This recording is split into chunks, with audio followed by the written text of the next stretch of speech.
हां, हॅलो, नमस्कार. स्वागत आहे एका नवीन ब्लॉगमध्ये. तर 30 डिसेंबरच्या दिवशीचा ब्लॉग आहे. रायबाला घेऊन हॉस्पिटलमध्ये आलेलो आहोत. दुपारचे 12 वाजलेले होते. तर रायबाला झालं असं की कोरडी सर्दी झालेली, त्यामुळे त्याच्या नाकामधून श्वास घ्यायला खूप जास्त प्रॉब्लेम येत होता. तर हॉस्पिटलमध्ये आल्यानंतर चेकअप वगैरे झालं आणि त्यानंतर मेडिसिन्स घेतले. खूप सारं तेल लावलेलं होतं सुट्टी असल्यामुळे आणि लवकर निघालो. तर केस काही धुतलेले नव्हते, त्यामुळे तुम्हाला खूप ऑइली आणि छोटीशी वेणी दिसत असेल, कारण हेअरफॉल पण होत आहे. मग औषधं वगैरे चेक करून घेतले, पैसे दिले, बिल केलं आणि त्यानंतर आम्ही हॉस्पिटलमधून बाहेर निघालो. त्यानंतर चाळीसगावला आलेलो म्हटल्यानंतर थोडी खरेदी करणारच. तर रायबासाठी फंक्शनल ड्रेस पाहत होतो. जे आम्हाला आवडत होते ते रायबाच्या हाईटला आणि तब्येतीला होत नव्हते आणि जे आम्हाला आवडत नव्हते ते त्याला परफेक्ट होते.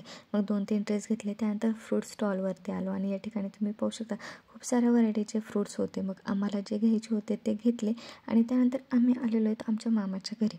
तर मामाच्या घरी येण्याचं रिझन असं होतं की आजींची तब्येत बरी नव्हती.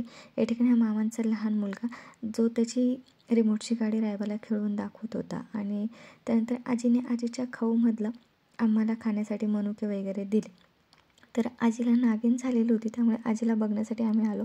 मग आजीला ते फ्रूट्स दिले आणि रायबा मामाच्या लहान मुलासोबत रिमोटची गाडी एन्जॉय करत होती. मग आजीची तब्येत वगैरे चेकअप केलं, बघितलं, आजीला भेटलो. त्यानंतर मामींनी चहा बनवलेला होता, चहा घेतला, गरमागरम चहा. त्यानंतर आजी, बाबा, मामा, मामींना भेटून, त्यांच्या दोघं लहान मुलांना भेटून खूप छान वाटलं, कारण बरेच दिवस झालो आम्ही सगळे भेटलेलो नव्हतो. त्यानंतर मामींनी गरमागरम पोहे बनवले, सगळ्यांनी पोहे घेतले.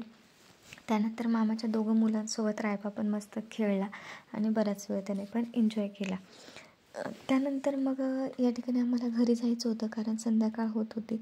मग आजीचा, बाबांचा आशीर्वाद घेतला. त्यानंतर मामींनी मला हळदी कुंकू केलं आणि मामींच्याच आवडीची एक साडी दिली. हा मामांचा मोठा मुलगा. तसे दोन्ही मुलं अभ्यासात खूप मस्त हुशार आहे आणि बाकी सगळ्या गोष्टींमध्ये पण ॲक्टिव्ह आहे. नंतर आम्ही घरी गेलो. ब्लॉग कसं वाटलं कमेंटमध्ये नक्की सांगा. व्हिडिओ पाहिल्याबद्दल धन्यवाद.